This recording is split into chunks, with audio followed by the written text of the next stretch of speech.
به نام الله مهرورز مهرگستر.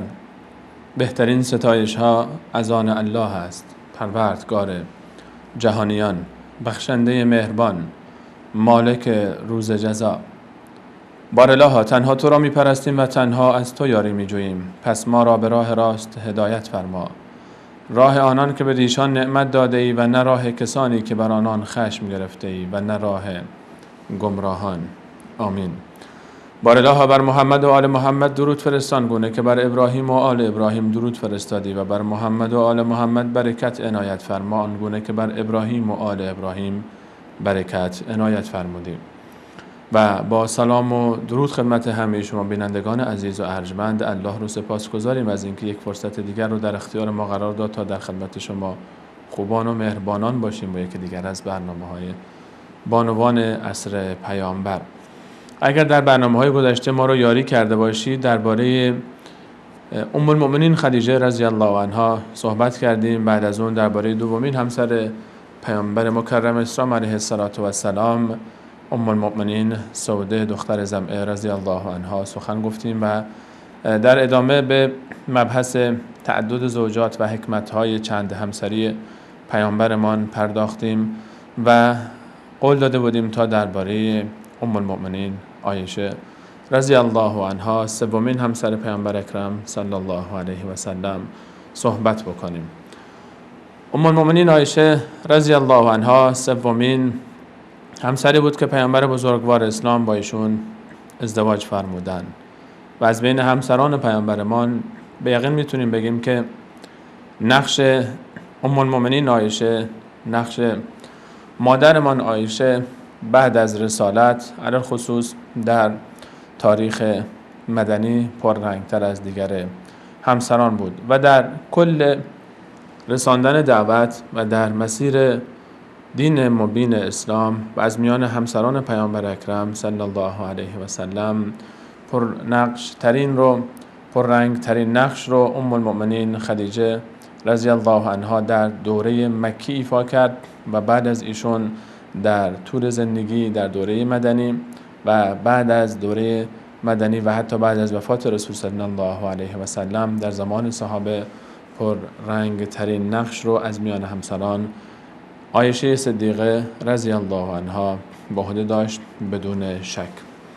از اونجایی که مادرمان عایشه رضی الله عنها بعد از پیامبرمان هم حدود 47 یا 48 سال در قید حیات بودند و در هنگام زندگی 9 ساله مشترک با پیامبر اکرم صلی الله علیه و سلم در تاریخ مدنی هم در دورانی زندگی می‌کردند که دوره افت و خیز جنگ‌ها و احکام شرعی در تاریخ اسلام بود، نقش پررنگتری از میان تمامی همسران در رساندن دعوت و تعالیم دین مبین اسلام و دستورات رسول اکرم صلی الله علیه و سلم در دین مقدس اسلام داشتند و در تاریخ اسلام. ام المؤمنین عایشه رضی الله عنها دختر ابوبکر صدیق. ابوبکر صدیق پدر بزرگوار مادرمان عایشه است. عایشه صدیقه رضی الله عنها فرزند ابوبکر صدیق خلیفه رسول الله صلی الله علیه و سلم بود. پدر بزرگوارش عبدالله نام داشت. عبدالله ابن عثمان ابن عابر ابن عمرو. عبدالله ملقب به ابوبکر پسر عثمان یا همون ابو قحافه از سرداران بزرگ مکه مکرمه بود. عبدالله در تاریخ مکه مکرمه 2 سال یا 3 سال بعد از سال عام الفیل، یعنی سال تولد پیامبرمان، به دنیا آمد. حدود 2 سال از پیامبرمان علیه السلام در سن کوچکتر بود و در طول زندگی در مکه مکرمه همراه پیامبر اکرم صلی الله علیه و سلم بود، در طفولیت، در نوجوانی و در جوانی. عبدالله ابن عثمان یا همون ابوبکر صدیق رضی الله عنه در نسل 6 به نسل پیامبر اکرم صلی الله علیه و سلم متصل میشه. پدرش ابو قحافه خودش هم از بزرگان مکه بود و ابوبکر صدیق از همون روز تولد در مکه مکرمه به خاطر جایگاهی که پدرش داشت در مکه در خانه‌ای به دنیا آمد که اون خانه مورد توجه مردم مکه بود. ابوبکر صدیق در مکه مکرمه رشد می‌کرد در خانه‌ای که این خانه بستری بود از شرف، بستری بود از احترام و مورد توجه و احترام تمامی مردم مکه قرار داشت. علاوه بر این خصوصیات فردی که این فرد خودش در شخصیتش داشت، فردی که در آینده در زندگی پیامبر اکرم صلی الله علیه و سلم و در رساندن دعوت ایشون به اقصا نقاط عالم اسلامی نقش بسیار مهمی رو ایفا می کرد، صفات منحصر به فردی بود. ابوبکر صدیق در دوره مکی قبل از اسلام با وجود اینکه در اون دوره بت پرستی عام بود، هرگز برای هیچ یکی از بت‌ها سجده نکرد. ابوبکر صدیق رضی الله عنه روزی می‌فرماید که من طفلی بودم و پدر من رو گرفت و برد داخل یکی از اتاق‌های خانه ما و گفت اینها چند تا بتی که اونجا بودن، اینها خدایان تو هستن و خودم از خانه خارج شد و من رو تنها گذاشت. من رفتم به پیش یکی از اونها و گفتم که من گرسنه‌ام، به من غذا بده، من لباس ندارم، به من لباس بده. و دیدم که همینطور ساکت نشسته و من رو نگاه میکنه. سنگی برداشتم و بر سر اون بت کوبیدم به صورتی که به زمین افتاد. ابوبکر صدیق رضی الله عنه در مکه مکرمه در اون شرایط هرگز برای هیچ بتی سجده نکرد و هرگز غیر الله رو عبادت نکرد. علاوه بر این یکی از گناهان بزرگ دیگری که اکثر مردم مکه به اون مبتلا بودن بحث مشروب خواری، یکی از رذایل اخلاقی که در مکه مکرمه به صورت عموم وجود داشت. ابوبکر صدیق از این مسئله هم دامن خودش رو پاک نگه داشته بود و هرگز به این مصیبت هم مبتلا نشد. ابوبکر صدیق رضی الله عنه و عثمان ذوالنورین رضی الله عنه، این دو نفر بزرگوار قبل از اسلام هم لب به مشروب نزده بودند. روزی فردی از ابوبکر صدیق پرسید آیا در دوران قبل از اسلام مشروب خورده بودی؟ فرمود هرگز. گفت چرا؟ گفت به خاطر این که من دوست داشتم شرافت خودم، نجابت خودم، زندگی و شخصیت خودم در اختیار من باشه و مشروب مغایرت داره و مشروب در تضاد با این و انسان رو در صفاتی وارد میکنه که شخصیتش، که حیثیتش، که آبرو و عزتش رو زیر سوال میبره. بعدها این گفتگو به پیامبرمان رسید و فرمودند راست گفت ابوبکر صدیق. ابوبکر صدیق نه برای بتی سجده کرد قبل از اسلام و نه لب به مشروب زد قبل از اسلام، در جامعه‌ای که تمام اون یا حداقل اکثریت اون جامعه به این دردها مبتلا بودند. علاوه بر این از صفات دیگری که ابوبکر صدیق رو در جامعه عرب محبوب می‌کرد و در جمع محبوب بود، تسلطش به تاریخ عرب بود. ابوبکر صدیق رضی الله عنه از نسل‌های عرب اطلاع کاملی داشت و تسلط کاملی داشت به آنچه که در بین قبایل و طوایف عرب گذشته بود، در نسل‌های اونها، در انساب اونها و به همراه عقیل ابن ابی طالب برادر علی رضی الله عنه از دید جامعه عرب اون زمان، از دید مردم مکه به عنوان بزرگترین مورخین مکه شناخته می شدن. همین هم سبب می شد تا ابوبکر صدیق همیشه دور برش شلوغ باشه. جوانانی که میخواستن تا آتش علمی خودشون درباره نسل شناسی در جامعه عرب پر بکنن می آمدن و به محفل ابوبکر می پیوستن و در اونجا می نشستن تا از این اطلاعات وسیعی که نسبت به این موضوع داره استفاده بکنن. همچنین ابوبکر صدیق تاجر ثروتمندی بود که بسیاری از تجار در مکه مکرمه به خاطر استفاده از تجارب اون، به خاطر استفاده از موقعیت اون می آمدن و در محفلش می نشستن. علاوه بر همه این فضایلی که گذشت، تجارت پر رونق ابوبکر صدیق در منطقه شام و در منطقه عراق سبب می شد تا در این سفرها آشنا بشه با ادیان مختلف، با مذاهب مختلف، با بشارت‌هایی که بر ظهور پیامبر جدید در جامعه عرب داده می‌شد.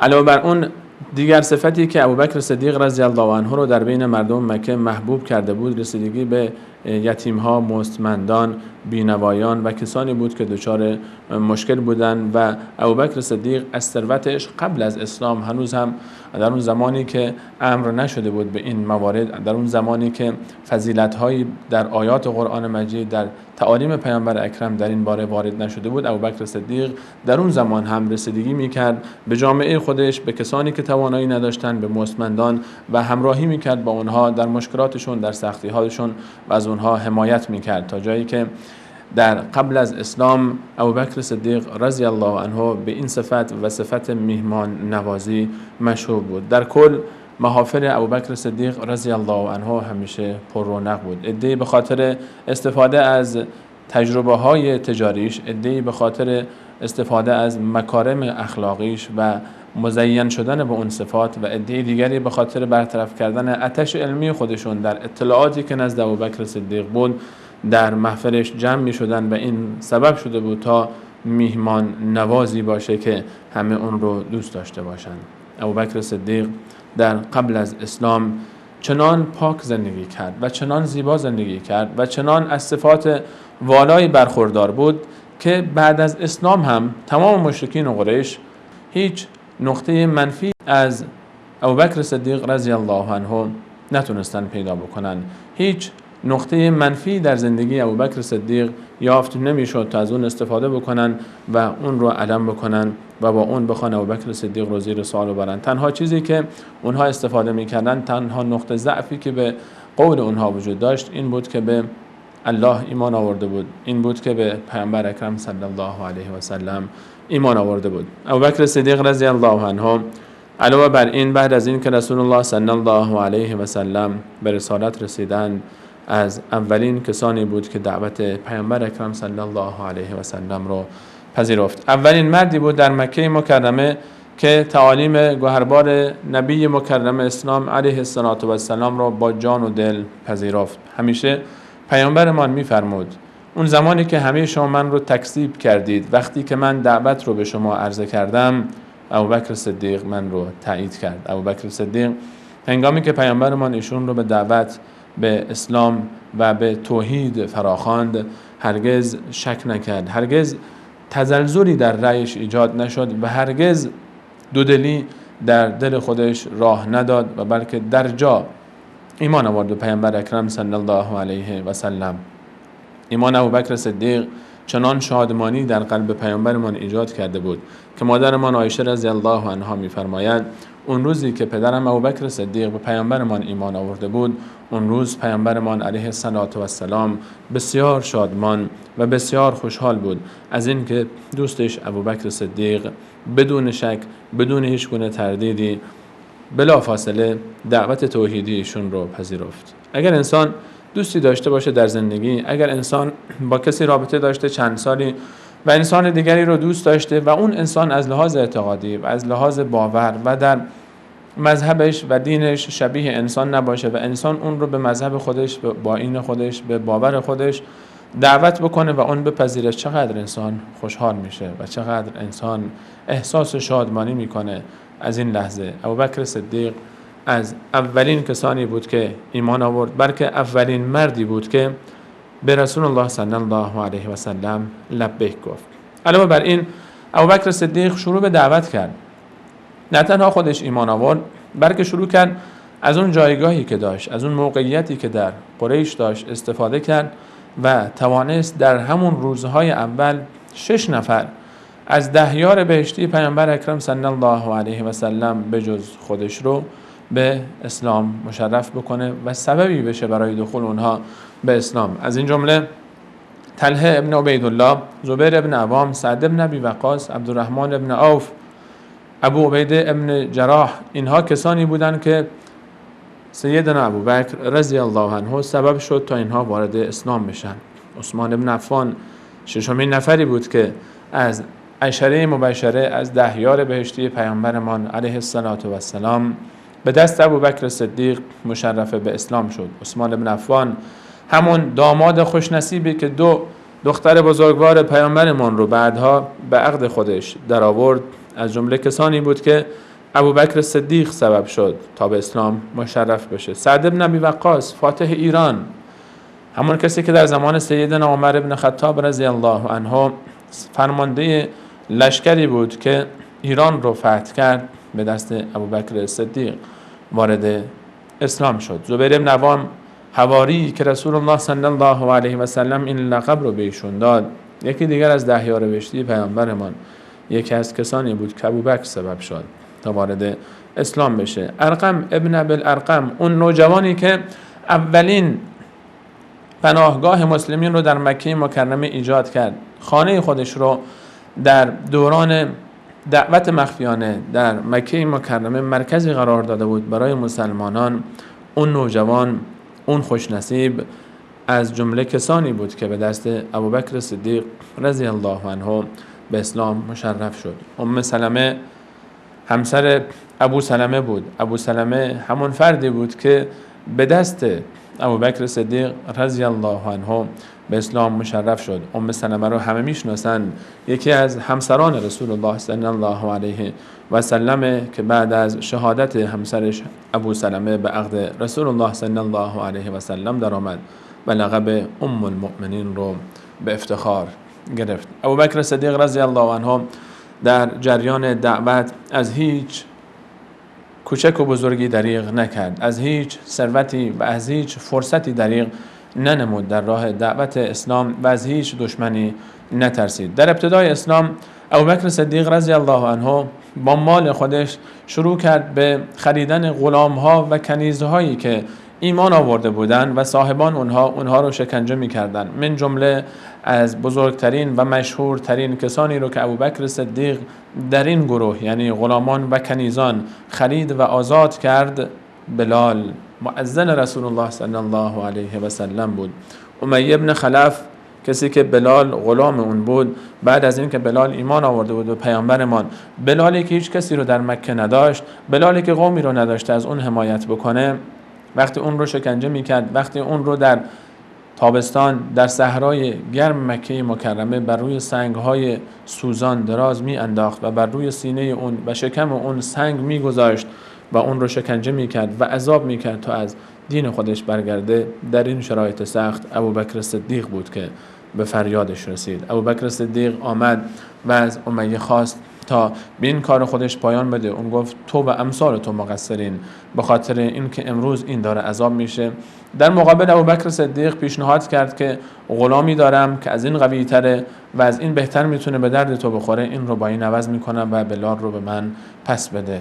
در این زمان بود که بلال رو ابوبکر صدیق خرید و آزاد کرد. علاوه بر بلال، عامر ابن فهیره که دیگر از کسانی بود که ابوبکر صدیق رضی الله عنه اون رو خرید و آزاد کرد. عامر ابن فهیره همون کسیه که در سفر هجرت، در اون سفر سرنوشت ساز، چوپان ابوبکر صدیق بود و برای ابوبکر صدیق خدمت میکرد و گله خودش رو می آورد تا جای پای کسانی رو که به غار میرفتن و برمیگشتن پاک بکنه تا مشرکین مکه خبردار نشن.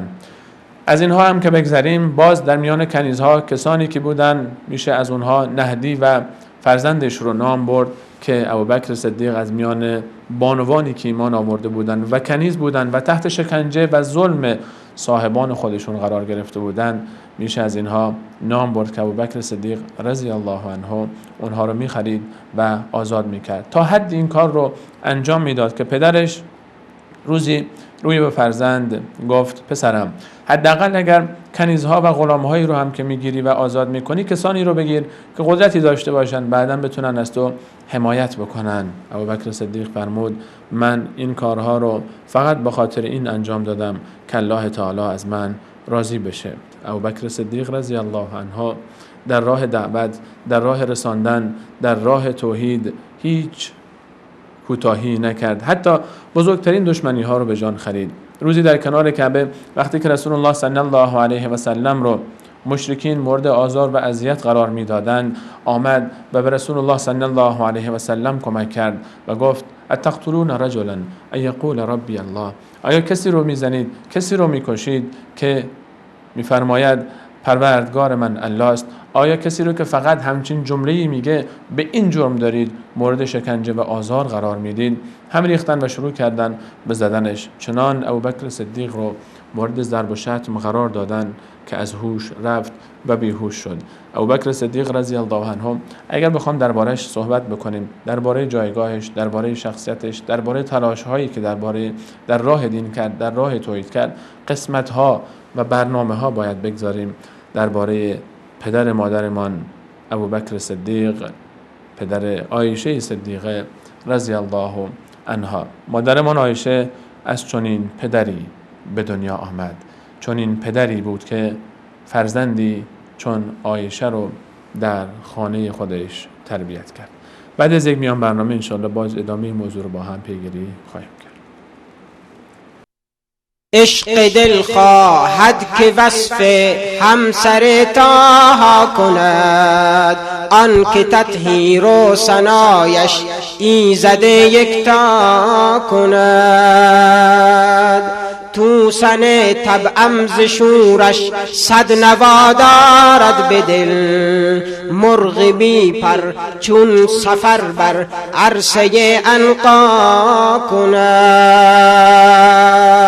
دختر صدیق اکبر در حیا و عفتش، او که نقش مادری اندر جهان ایفا کند.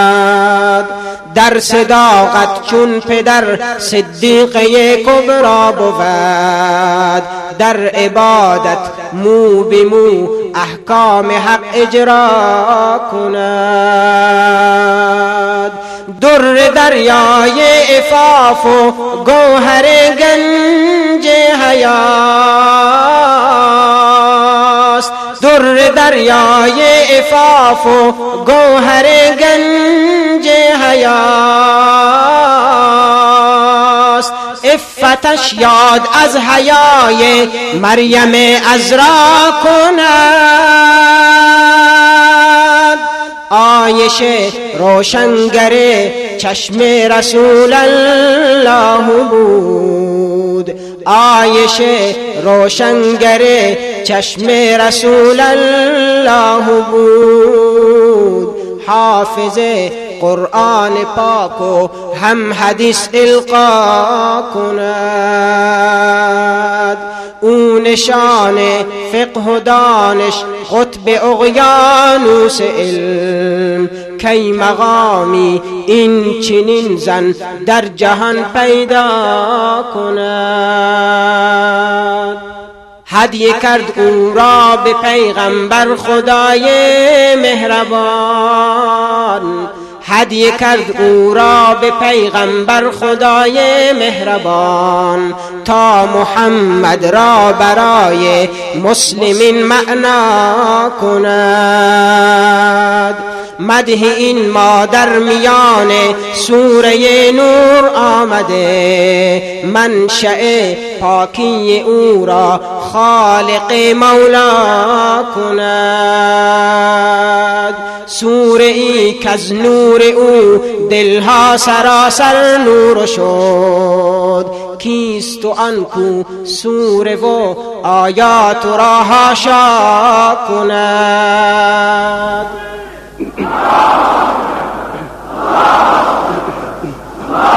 هر که دارد اعتراض از بهر المؤمنین، هر که دارد اعتراض از بهر المؤمنین، سوره و آیات او را لعن و هم رسوا کند.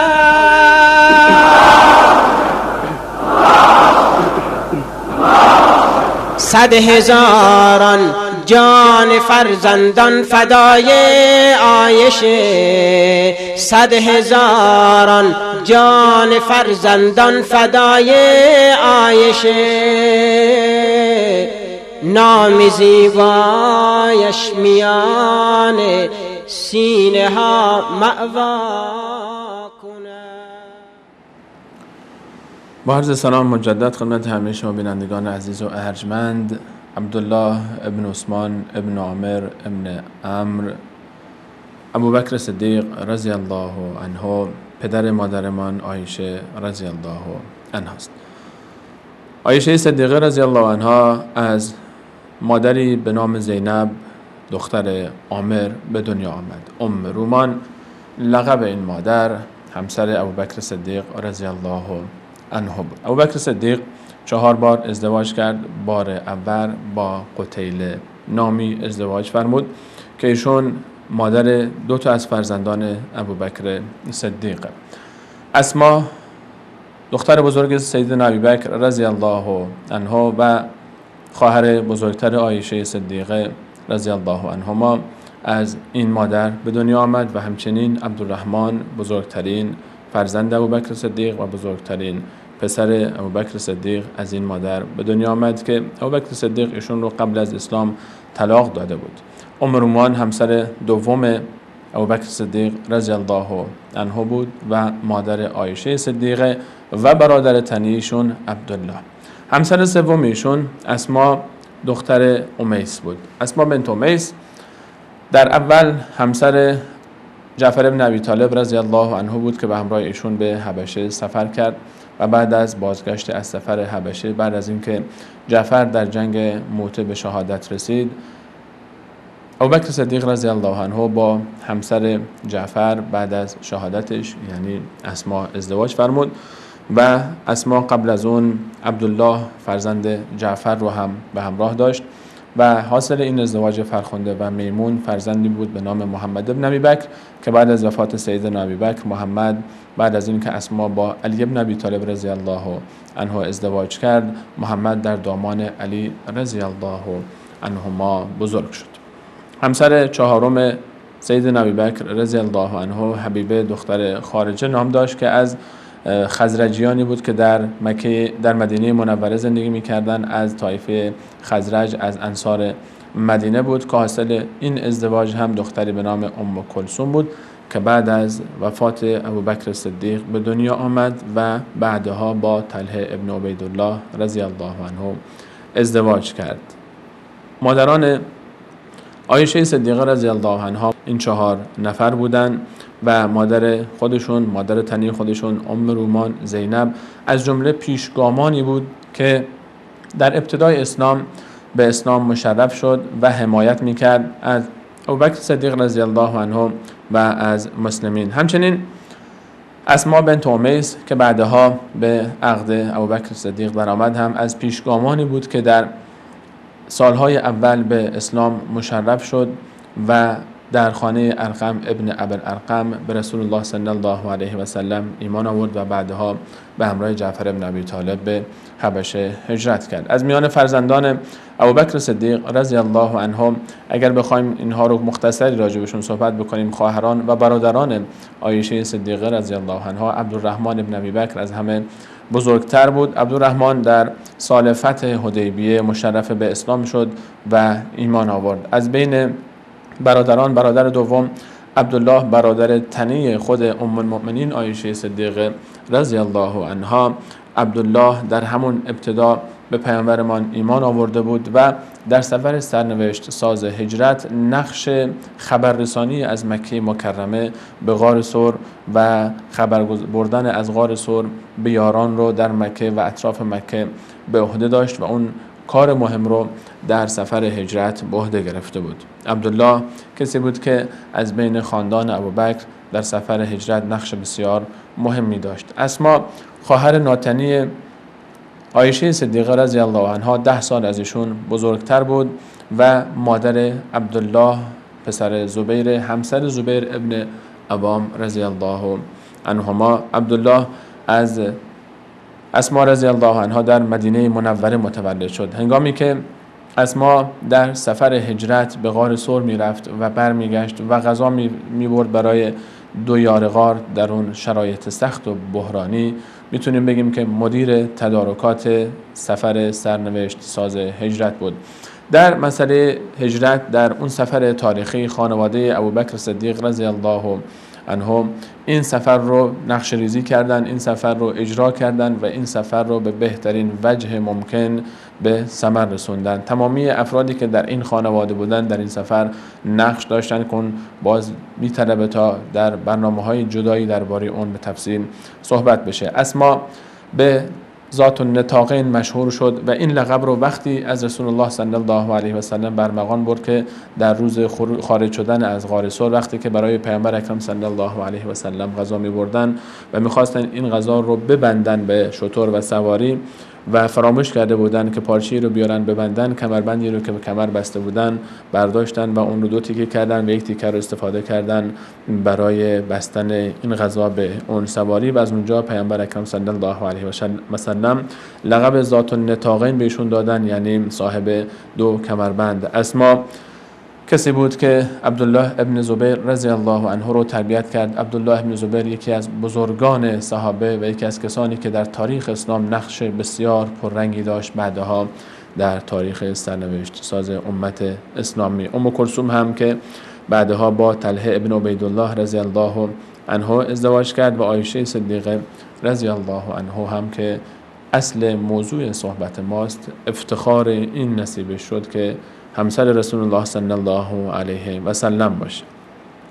خانواده ابوبکر صدیق رضی الله عنه، خانواده‌ای که مادرمان عایشه در اون متولد شد، در اون زمانی که ابوبکر صدیق در مکه مکرمه در ابتدای رسالت در بدترین شرایط ممکن برای مسلمان‌ها، در سخت‌ترین شرایط ممکن در مکه مکرمه برای مسلمان‌ها، در اون شرایط خانواده ابوبکر صدیق یک خانواده نمونه بود و یک خانواده‌ای بود که سر زبان‌ها افتاده بود. همین مسلمان‌ها میگفتن ایمان خانه‌هایی دارد و نفاق هم خانه‌هایی دارند. یکی از خانه‌های ایمان خانه ابوبکر صدیق رضی الله عنه. ابوبکر صدیق میتونیم بگیم تنها صحابی است که این افتخار نصیبش شد که 4 نسل از این طایفه ایمان آوردن به پیامبرمان و پیامبرمان رو با چشم سر دیدن و 4 نسل پشت سر هم افتخار صحابه بودن رو کسب کردن. پدر ایشون ابو قحافه عثمان ابن عامر ابن عمرو، ایشون هم ایمان آورد به پیامبر اکرم صلی الله علیه و سلم و صحابی بود. ابوبکر صدیق صحابی بود. دختر ابوبکر صدیق اسما صحابیه بود و فرزند اسما عبدالله ابن زبیر، اولین فرزندی که در مدینه منوره بعد از هجرت متولد شد، اولین پسری که در اسلام متولد شد در مدینه منوره، ایشون هم صحابی بود.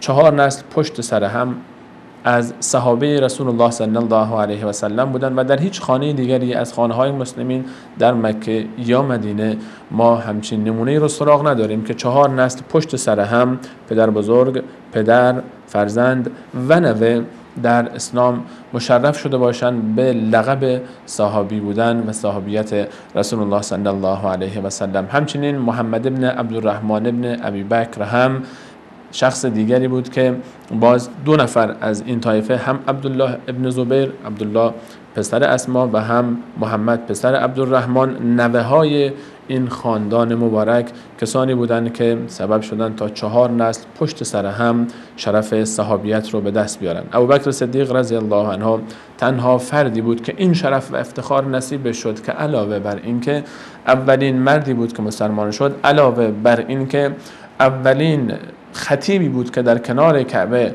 شروع کرد به دعوت علنی در هنگامی که مسلمان‌ها فقط 38 نفر بودند و مورد ضرب و شتم کفار و مشرکین قرار گرفت، علاوه بر این تنها فردی بود از صحابه که تمام نسلش، چه دخترها چه پسرها چه نوه‌هایی که از این نسل به دنیا آمدن، همه مسلمان بودند. این افتخار فقط نصیب ابوبکر صدیق شد. پدر و مادرش هم مسلمان بودند و تمام فرزندانش هم به دایره اسلام وارد شدند در زمان رسول الله صلی الله علیه و سلم. ابوبکر صدیق پدر و مادرش هم صحابی بودند، فرزندانش هم صحابی بودند، خودش هم که در رأس اصحاب پیامبر اکرم صلی الله علیه و سلم قرار داشت. اگر از فضایل این خاندان بخوایم بگیم، باید صحبت بکنیم همچنان از فضیلت این خانواده‌ای که در رأس اون شخصی مثل ابوبکر صدیق رو داشت. ابوبکر صدیق که با تمام ثروتی که در مکه مکرمه به دست آورده بود، تمام این ثروت رو در راه دین خرج کرد. برای آزاد کردن غلام‌ها، برای مجهز کردن لشکرهایی که در جنگ استفاده میشد، برای یاری کردن رسول الله صلی الله علیه و سلم در سفر هجرت 5000 درهم رو به همراه خودش برداشته بود و حرکت کرده بود. هیچی در خانه خودش نگذاشته بود، تا جایی که وقتی که پدر ابوبکر صدیق آمد و در داخل خانه و با اسما میخواست صحبت بکنه و گفت ابوبکر رفته و شما رو تنها گذاشته، کار خوبی نکرده، حضرت اسما میفرماید من به خاطر اینکه تسلی بدم پدر بزرگ خودم رو، دست ایشون رو آوردم و گذاشتم یک جایی نمیدیدن، نابینا بودن، روی پارچه هایی که روی سنگی گذاشته شده بود. گفتم همه اینها رو برای ما باقی گذاشته. ایشون گفت اگر این گونه است پس خیر زیادی رو برای شما باقی گذاشته. این خانواده اگر در مکه مکرمه بیایم بررسی بکنیم، در 13 سال تاریخ مکی بعد از خانواده اطرت و بعد از خانواده نبوت، خانواده‌ای که در اون پیامبر اکرم علیه السلام و خدیجه کبرا و دختران پیامبرمان صلی الله علیه و سلم و علی ابن ابی طالب که در خانه پیامبر اکرم صلی الله علیه و سلم بزرگ میشد وجود داشتن، غیر از این خانواده هیچ خانواده‌ای رو بهتر از خانواده ابوبکر ما نمیتونیم پیدا بکنیم. ابوبکری که در بین اشراف مکه در قبل از اسلام هم جز 10 نفری بود که همه مکه به عزت و شرف اونها اعتماد داشتن و اعتراف میکردن و اینها را بهترین خودشون میدونستن. ابوبکر صدیق در مکه مکرمه در اسلام هم تمام خانواده‌اش سربازان جان برکفی بودن برای امت اسلامی و مهمترین نمونه و بهترین نمونهش نمونه سفر هجرت است که در اون خود ابوبکر صدیق یار غار پیامبر ماست و اسما مدیر تدارکات و عبدالله پسر این خانواده مدیر خبررسانی است و مسئولیت خبررسانی و اطلاع رسانی به غار رو به عهده گرفته و عامر ابن فهیره چوپان ابوبکر و اون غلامی که خریده بود و آزاد کرده بود هم